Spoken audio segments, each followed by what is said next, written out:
Good evening, everyone, and welcome. May I just check that the sound is all right? Everyone can hear me? Yeah, wonderful. So it's a special delight to set this series of events in motion.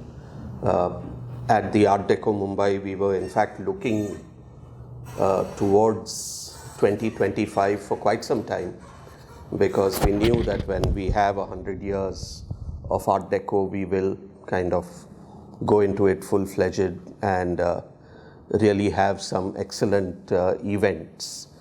I have this slightly heavy duty on me to start things off, but I hope that you will enjoy the story of how Art Deco actually began and how it has developed since. So I think perhaps I might just get into it and talk to you about it, and then if we have time, we can go in for a broader discussion. Yeah. So Art Deco emerges between the two world wars during a period called the Roaring Twenties. This was a time of economic prosperity and a stock market boom, especially within the Allied victor countries, with rapid industrialization and mass production. Global mobility and rampant consumer culture was everywhere. In Paris, London, New York, Miami, and Chicago, radio, cinema, music, fashion, and print all combined to form what would be called the Jazz Age. There was a sense of optimism and a desire for novelty and luxury, which fueled the rise of what would later be known as Art Deco. In its time, Art Deco went by several names reflecting its zeitgeist, and sometimes by none, even though it was broadly practiced. Even in Bombay, the architect Claude Batley would refer to the buildings that were emerging in the new reclamations at that time simply as this new architecture. In 1968, the historian Bevis Hillier introduced the term Art Deco in his book, Art Deco of the 20s and 30s. He took the name from a title of the 1925 exposition in Paris. As you can see, the L'Exposition Internationale des Arts Décoratifs et Industriels. So the Art Deco actually is pulled out of the title of that exposition.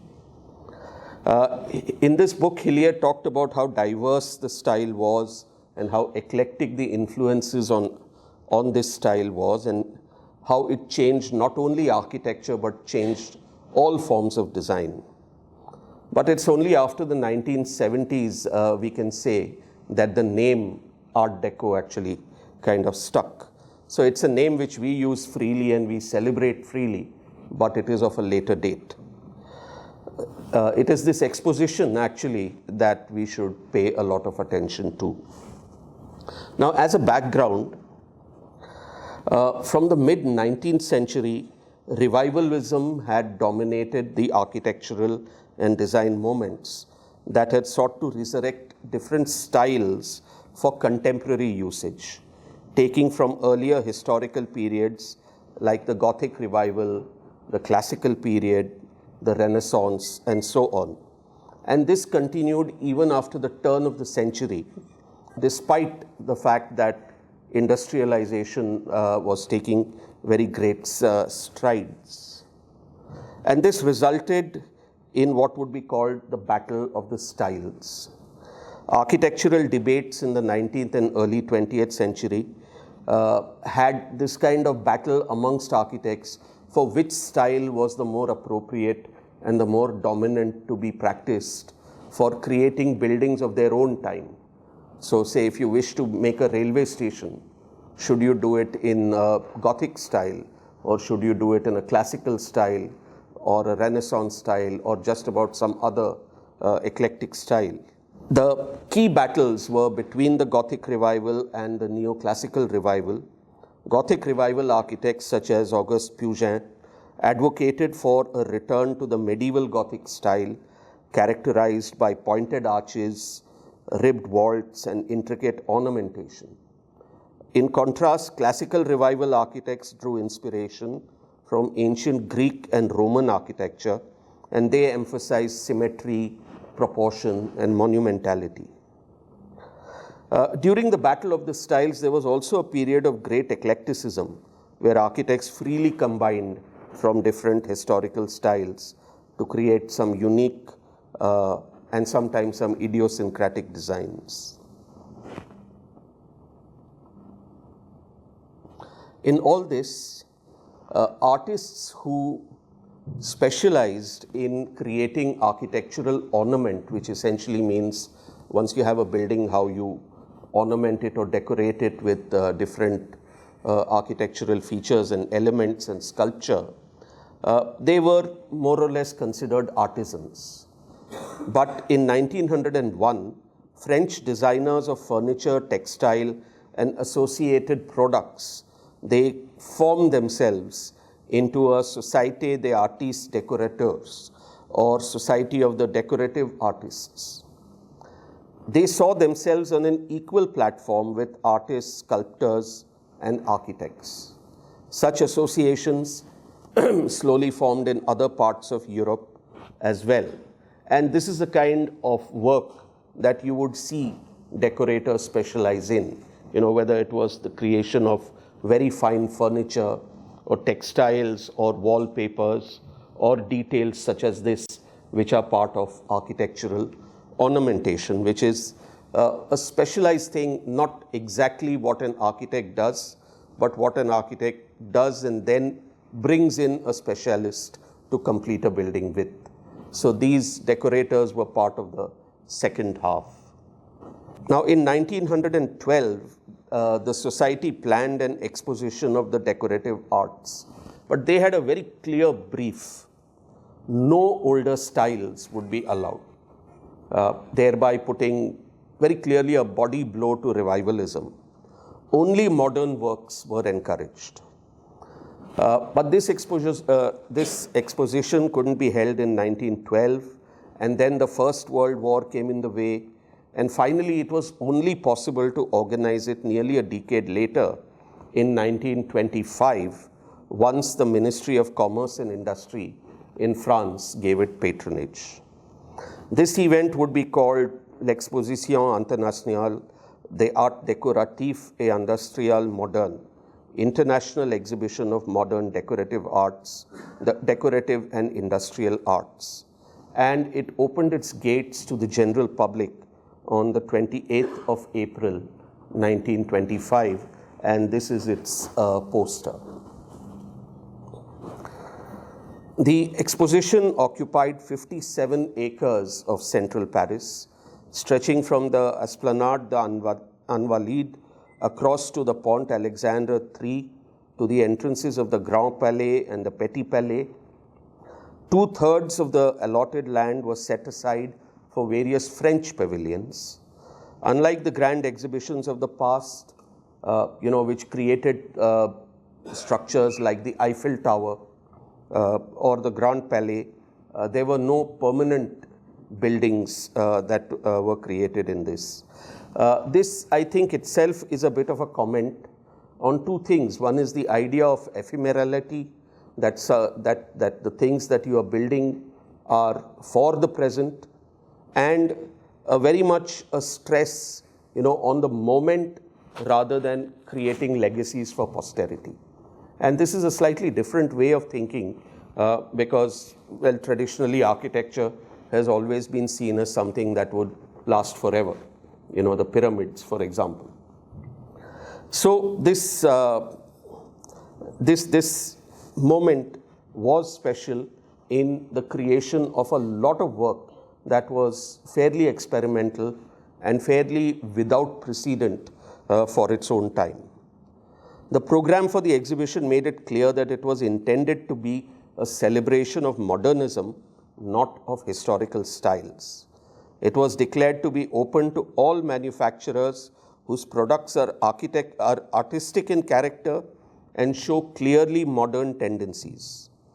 The program also stated specifically, whatever the reputation of the artist, whatever the commercial strength of the manufacturer, neither will be allowed into the exhibition if they do not fit the conditions outlined in this program.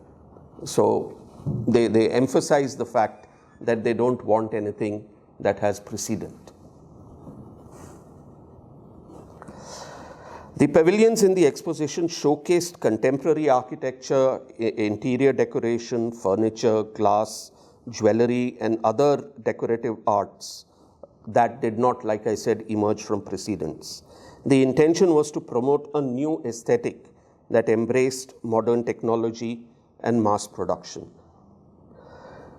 It also exhibited pavilions from leading French designers, companies, and luxury brands such as Severs, Lalique, or Ruhlmann, who were designers, and several notable Parisian department stores, including the Galeries Lafayette, Le Bon Marché, and Le Printemps, who set up elaborate pavilions with rooms furnished and decorated with the latest consumer products.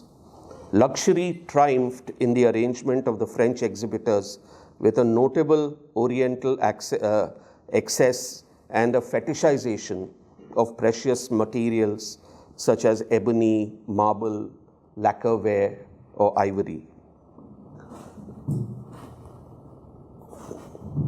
So as you can see in the manner in which the buildings have been set up, there is a great, shall we say, attention paid to the ornamentation and the decorative arts, much more than just the form of the building, which in one sense is a fairly straightforward, symmetrical structure.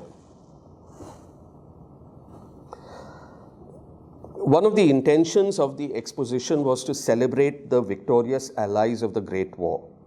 As such, the Soviet Union, which was newly formed, was invited. Germany was not invited. Interestingly, Austria and Hungary were invited. Britain, Italy, Spain, Belgium, and the Netherlands all had substantial pavilions, as did Scandinavian countries, Poland, Czechoslovakia, and even Japan had a pavilion in this exposition. You can see a certain regional influence also, say for example, in the case of the pavilion of the Netherlands, which is made entirely of brickwork, and they really show off the skills of brick masonry in this. And in comparison, a relatively modern formation from the Danish pavilion with this large curtain glass window which provides a certain transparency to everything that is there inside. So you have both, traditionalists, but not classicists or revivalists, people who work with their hands, or you have the industrial materials on display. The United States did not participate. Their absence was also due to a lack of designers whose work did not meet the requirements laid out for display submissions. The US Secretary of Commerce, Herbert Hoover, very famously remarked that there was no modern art in the United States. Canada, Mexico, all of Central and South America were absent.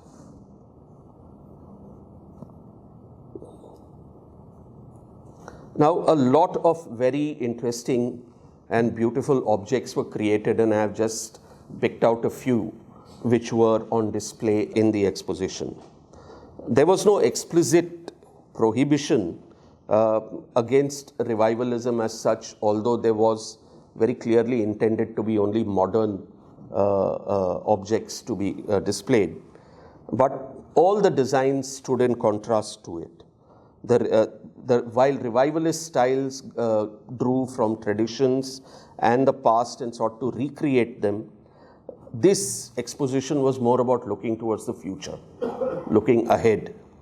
And they prioritized ornamentation, but the new designs prioritized functionality in a sense, and a sense of practicality in the design. And we see some interesting things that would later become some almost tropes in Art Deco. For example, you see a very early version here of the frozen fountain motif that we even see on the buildings on the Oval Maidan, okay?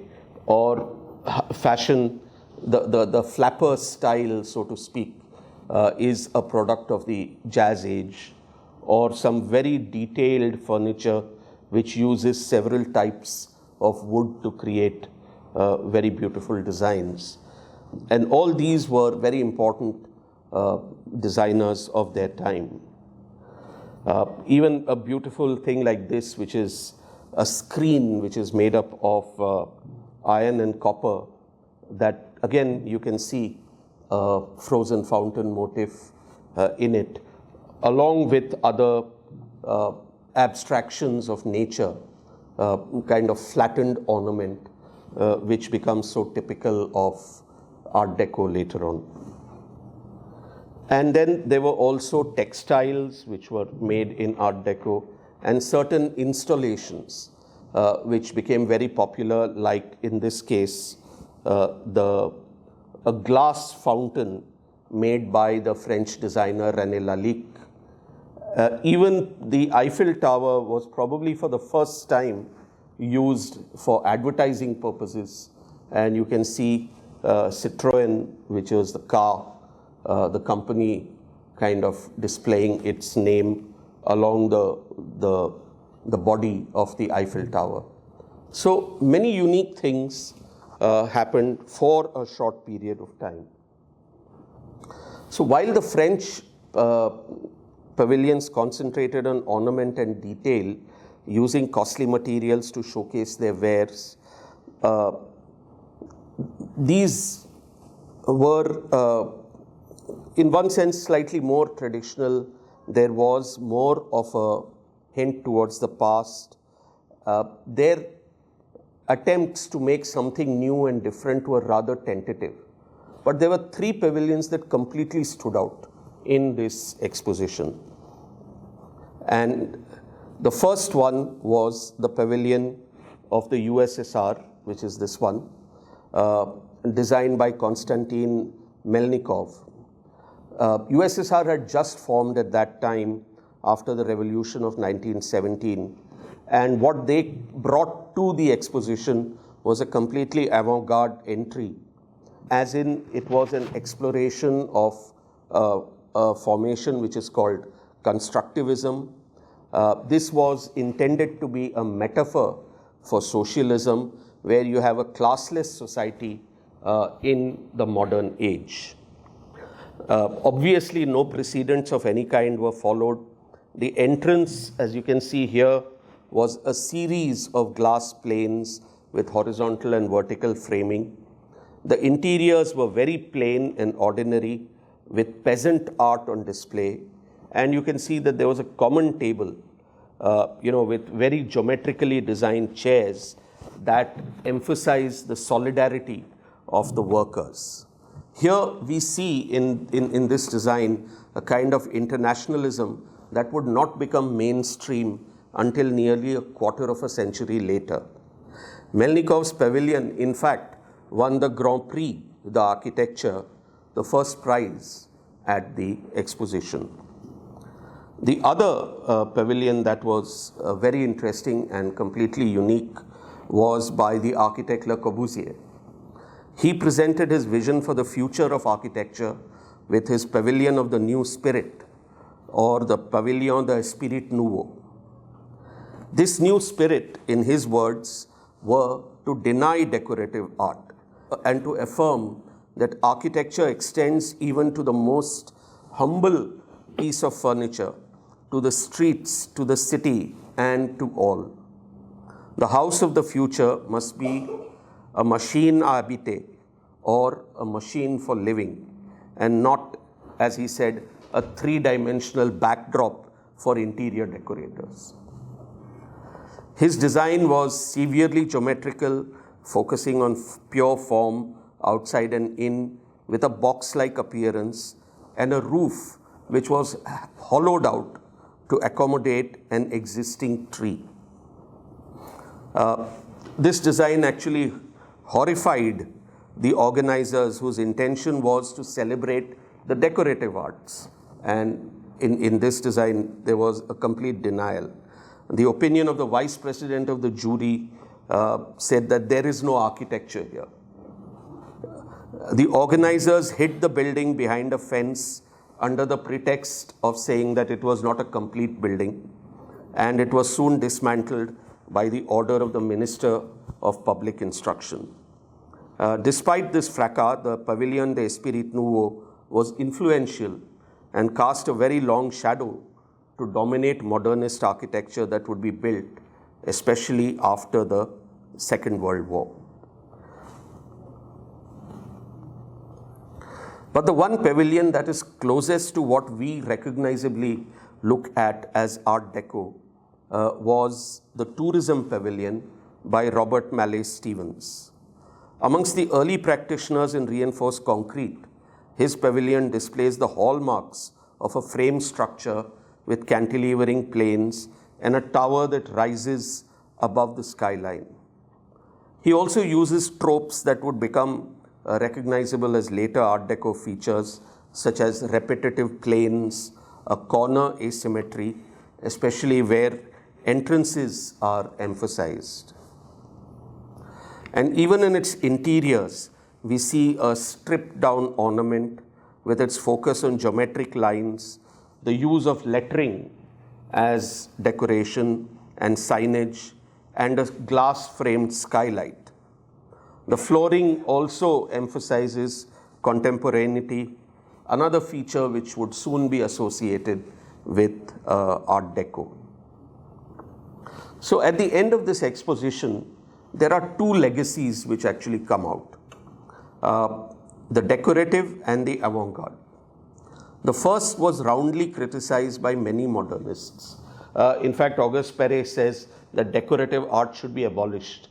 I would first like to know who joined these two words, art and decorative. It's a monstrosity. Where there is art, there is no need for decoration. And the modernist L. Lisitsky said that the whole has been transposed.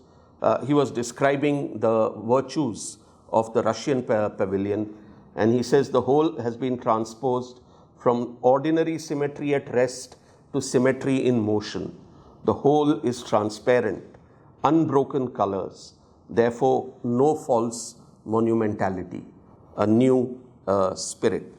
The critics looked at the decorative in the pavilions as merely as a flattened form of classicism. Okay, they didn't put too much to it in terms of a style that is, forward-looking or a futuristic kind of style. But despite this, the very interesting thing about the legacy of this exposition was that in the immediate future, the impact of the decorative was probably greater than the impact of the avant-garde. It required the avant-garde still a little time and a little distance before it started to become much more mainstream in the late 50s and so on. Because even after the exposition got over, the ideas of the exposition traveled worldwide, and one of the ways they did it is through new forms of transportation and mobility. So if we take the example of the US did not have a pavilion, but hundreds of American designers, artists, journalists, and even department store people came to Paris to see the exposition. The event was extensively covered in the American press, and what they did was they took back with them ideas and attitudes towards design. The new forms of transport, the motor car, the cruise ship, and the airship seem to have influenced the new designs as well. The central impact, as we shall see, was the freedom to be eclectic, to take from a variety of influences, and in doing so to become contemporary. The next great outpouring of this contemporary style, of course, would be in New York. What is happening in New York at this time is, because of their changing building codes, buildings are allowed to grow taller and taller. There are two things that are helping this process. One is the new construction materials, being able to create a frame structure in steel that one can build very quickly, almost like a mechano set, erect an entire building. And the other was the technology of the elevator that allowed people to go from lower floors to higher floors with relative ease, and that you didn't have to climb buildings. So by the time the Chrysler building was ready, which was in the year 1930, you already had a building that was about 100 floors high. And this gave rise to, or the way the Chrysler was done up by the architect William Van Allen, gave rise to a new phase of what we now call Art Deco in the United States. And some people call this the vertical style. Okay, Art Deco in America with these buildings was referred to as the vertical style. And you can see in this case, there is the use of steel, there is the use of metals, aluminium, and they create a variety of forms. The sunburst motif is probably the most well known on the Chrysler building, as well as these soaring eagles, which are almost in the nature of Art Deco gargoyles, on a very, very tall building. So all these things kind of came together in the United States, and not only that, even inside the building, you can see that the ornamentation, especially in the public parts of the building, like the lobbies, comes directly from maybe the finest of the French pavilions in the 1925 exposition. Okay, this is not constructivism or modernism or avant-garde. This is straightforward ornamentation. And you can see that with the use of several materials, a juxtaposition of detailing, and especially this, which is a very famous image. It is of the elevator doors in the lobby of the Chrysler building. What you are seeing is an elevator door, and the ornament which is taken from that is equally eclectic. There is a very interesting coincidence between, say, designs like this coming up and just a few years before the tomb of Tutankhamun being discovered. Okay, and where that holds the imagination of people worldwide, and that tomb and everything that came out of it, especially the funerary mask of the pharaoh, also goes into this kind of eclectic mix of things that are used in design in this period. Now, the Chrysler building was the tallest building in the world at that time in 1930. It remained the tallest building for less than a year, because this building came up in its to kind of overshadow it, and this was the Empire State Building. These two buildings are imagined as kind of creating a race for skyscrapers, although that did not continue after a bit. In this building as well, we see a very interesting lobby, very detailed, extremely luxurious and ornamental. And what this does, in fact, is that it brings into the public consciousness what Art Deco can be, because these are the public parts of buildings. And then the public at large sort of feeds into this, shall we say, cultural mix of different eclectic, takings to create new design, and along with other forms of the media, it results in what we know as the Jazz Age. But there is another very interesting connection that happens here as well, and that is that the Empire State Building also ties in with new forms of transportation, because at the very peak, at the very top of the Empire State Building is a mast on which airships could be anchored, and people could in fact get in and get out of the airships. These airships And this is a picture of the mast of the Empire State Building and an airship. And you can see that it has that little capsule at the bottom. That is where people actually sit. These were very popular as transatlantic modes of transport, just as the ocean liners were very popular until, of course, the very famous Hindenburg disaster that killed a lot of people and brought airship travel to a kind of halt. But during that time, during its finest hours, if we can say that, buildings and transport came as close as you can.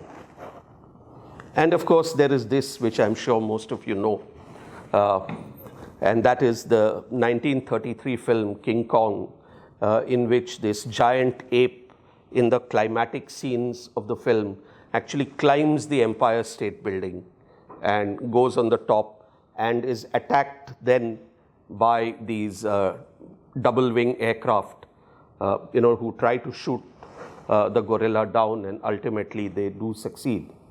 But this film brought, shall we say, the Empire State Building into the cinema theaters around the world. And people knew what tall buildings were. People knew what Art Deco was, even though they didn't call it that. The Empire State Building remained the tallest building in the world for a very long time.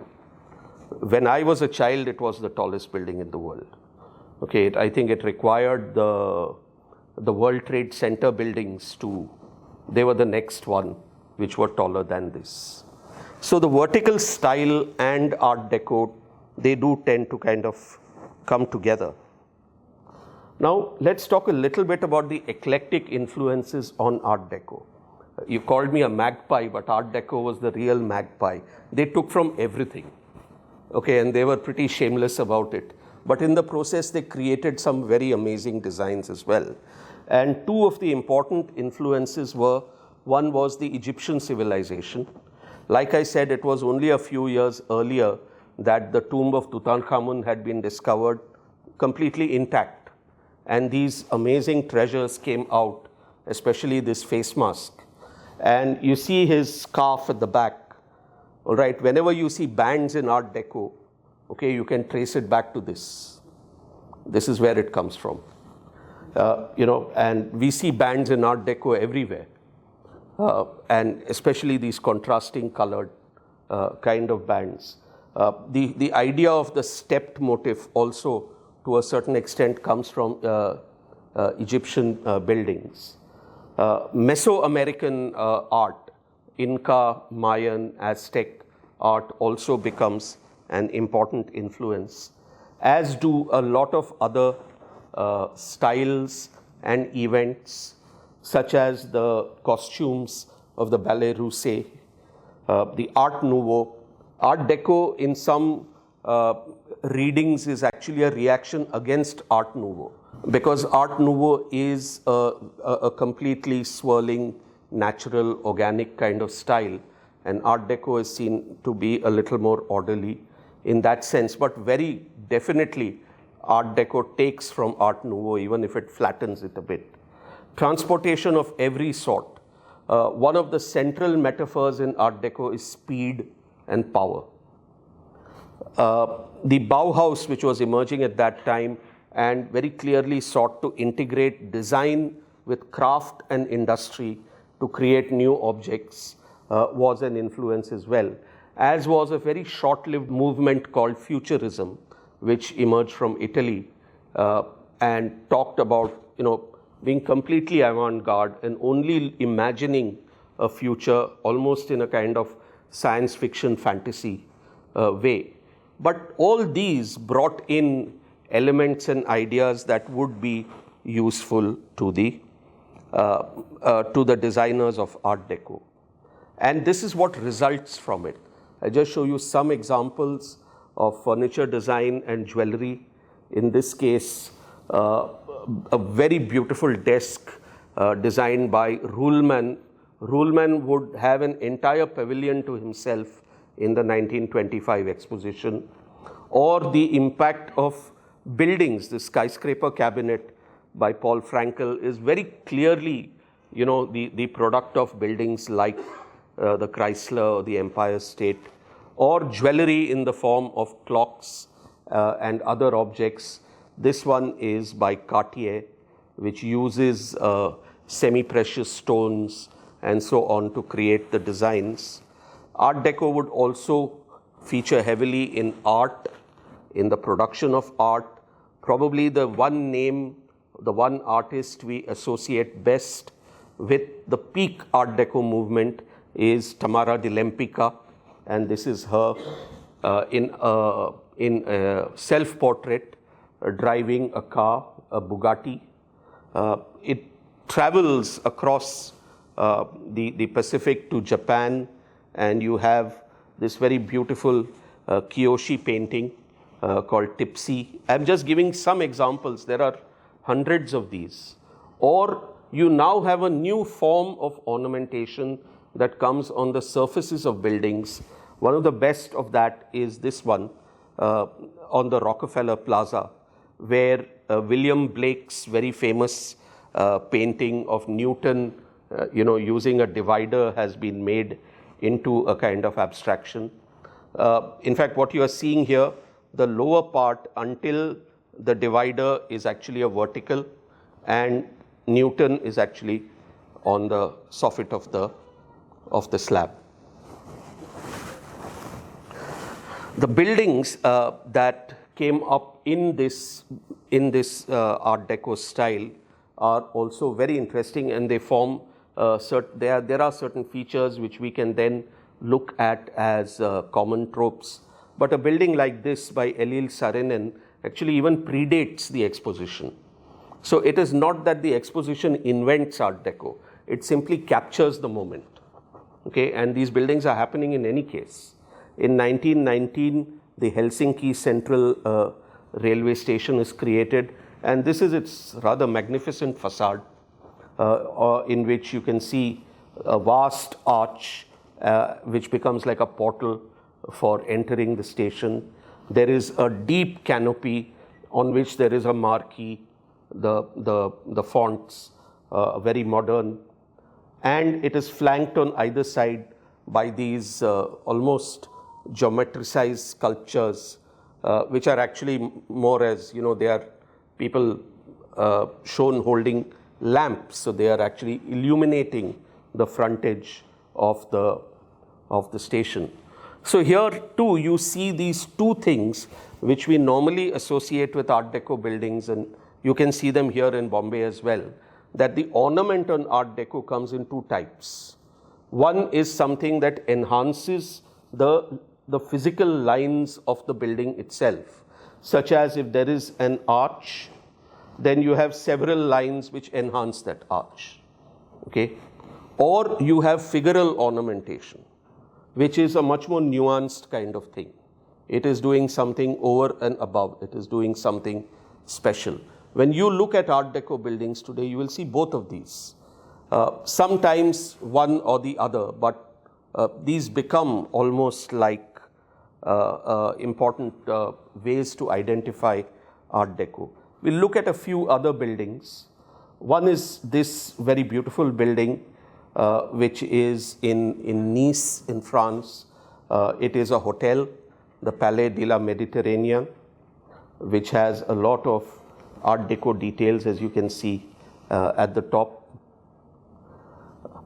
This is a famous building also from 1933 in Ohio, the Cincinnati Union Terminal.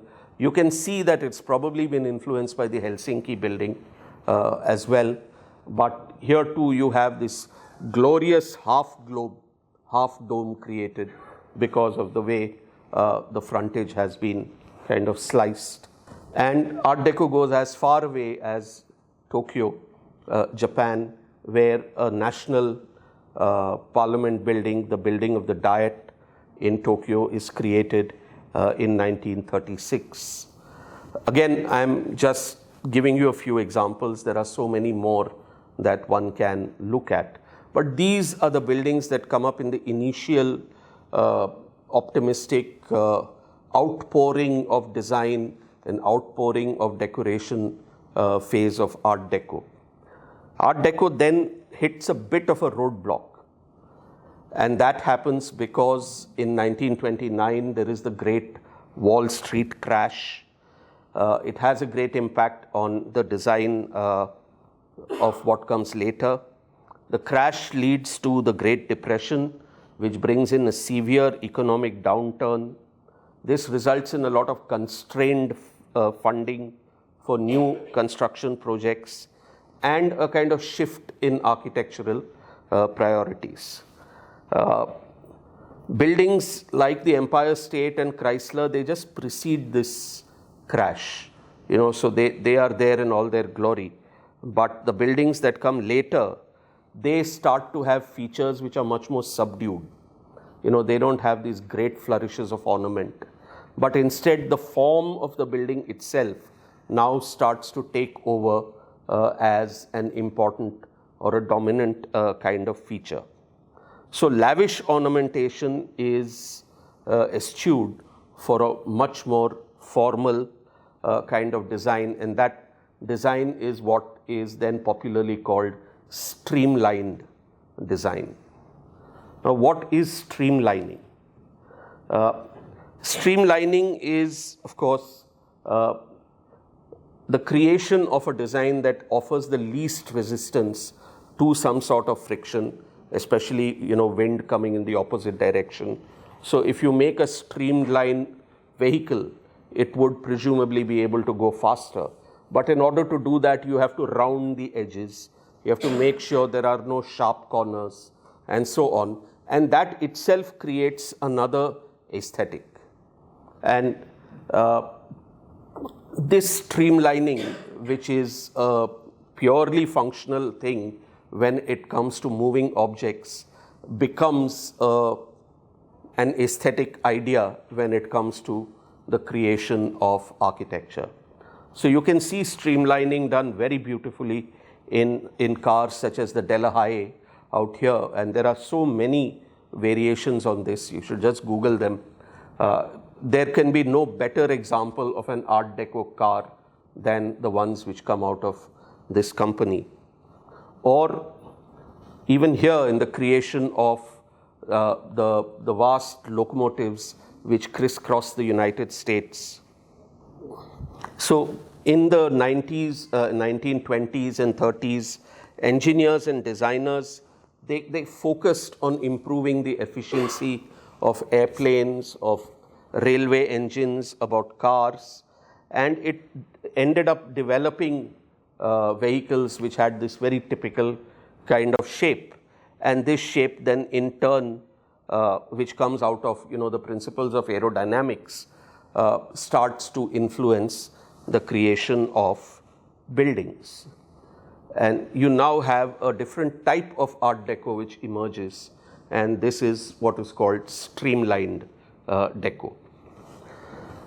So these buildings, what do we see in these buildings? In these buildings we see curved forms, we see long horizontals. Not so much the vertical. Streamlined deco is much more suited to buildings which kind of touch the earth. The corners are all rounded. They have asymmetrical facades. In this case, of course, they are symmetrical, but things change. Windows can be made of different materials, such as either glass block or curtain walls, ribbon windows, which again form horizontal bands, and they alternating horizontal bands of masonry and windows again give you a particular patterning that makes Art Deco so significant. And it is from this that the architecture of Miami actually emerges, which is the one place we all think of when we think of Art Deco. And Miami essentially emerged by the visions of developers like Carl Fisher and architects like Henry Hohauser, who played very pivotal role in actually putting forward Miami Beach as a holiday destination. They envisioned the South Beach as a seaside paradise, and created a lot of buildings on the beachfront. Miami's buildings are known for very bold geometric shapes, very vibrant pastel colors, and nautical themes. You see influences from cruise ships where, long railings are used as the kind we see on the decks of ships, or you will see round windows, which are porthole windows, and so on. And even on the murals on the buildings, you will see, surf and sun and such motifs. They become very common features for the buildings of Miami. And the decoration as it is becomes much more flattened, much more subdued, and colors then do the work of physical sculptural kind of form. But I wanted to show you a building like this, the Sagamore, which is on Miami. This, on the face of it, doesn't look like an Art Deco building. So one of the things that I have been asked many times is that how do you identify an Art Deco building? What are its features? And when you look at these two, this looks more like either a modernist building or something like that.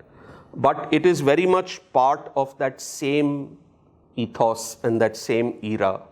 And you need to kind of look at its time, the years in which it came up, what are its neighbors like, and so on, in order to make judgments like this. I say this because in Bombay we have buildings like this. Okay, and there is a chance that it might just get missed out, whereas it is very much part of Art Deco, of that phase, which we can call as Art Deco. And then Art Deco actually crosses the oceans. Its impact is seen across the world, especially in port cities. It makes its presence felt in Africa and in Asia. As it moves eastward, Art Deco also becomes more mainstream, and this is an important thing because it extends across economic classes. No longer is it high deco, no longer is it a kind of luxury brand of the Paris Exposition, or even the kind of luxury that is displayed by the New York or Chicago vertical style. But thanks to the prevalence of new technologies like RCC and steel, it becomes the architecture of every person. Aesthetically too, it is the streamlined modern, a very stripped down version that gets adapted quickly and adopted to suit the location and the climate wherever it emerges. So a very unusual place where you find some very important and interesting Art Deco buildings is in the African country of Eritrea. And that was under the control for a while by Italy. And during that time, a lot of these buildings were created, the most famous of which is this one.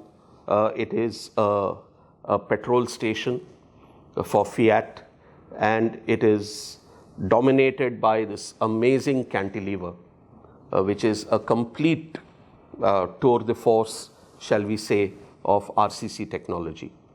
So a building like this, again, comes in the public imagination, and then it gets repeated over and over again. Even in Asia, we see buildings with, like say, this famous building in Bandung, Villa Isola in Indonesia, which has streamlining because of its curved corners. It has ribbon windows. It has those white railings that come from steamships. It has a step profile. It has these cantilevers that are very typical of adaptation against the tropical climate of Indonesia. Cinema going then becomes the other. I think cinema is very synonymous with maybe the number one popular culture during the 1920s onwards of the time when the metro cinema started. It's simply that this first one is of the metro cinema in Bombay, but the second one is of a metro cinema in Brisbane. The great studios of Hollywood also promoted their films through the construction of cinema houses. So say for example, Metro-Goldwyn-Mayer would promote the creation of the Metro cinemas. And they would have certain features which were fairly common, especially that vertical marquee that on which the word Metro is written. You would see that in many places. And once these were inaugurated, these were the buildings, the one at Brisbane and the one in Bombay. But that is not all. There are many more Metro cinemas. You can see these in Calcutta, in Johannesburg, in Durban, and in Cairo. They are all Metro, and they all have a very similar kind of appearance and a very similar kind of marquee. So cinema actually takes Art Deco and makes it mainstream in a way that almost nothing else can. In India, there is one more manner in which Art Deco actually comes to its shores, and it is in the design of the palaces for various Maharajas. One of the most significant buildings is this one, the Manik Bagh in Indore, which is designed by the German architect Eckhard Muthesius for Yashwantrao Holkar, and that is a portrait of Holkar. So this new architecture was also indexical with affluence, and it fulfilled the desire of many of the princes, to be seen as global citizens. So the palatial homes like the Manik Bagh in Indore are examples of the appropriation of this kind of style modern as it emerged in America. This building also had several, so-called firsts, air conditioning and so on. But what is important is that the Holkars were world citizens.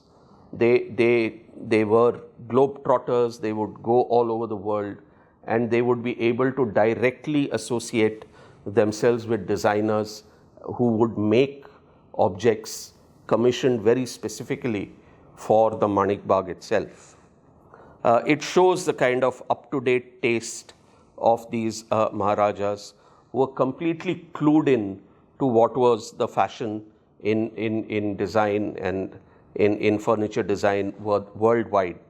Their great wealth allowed them to directly go to the designers and communicate with them and commission custom-made furniture. In this case of Manik Bagh, there is furniture designed by such names as Ruhlmann, whom I talked about earlier, Charlotte Perriand, Eileen Gray, and even Le Corbusier, all of whom have contributed objects in this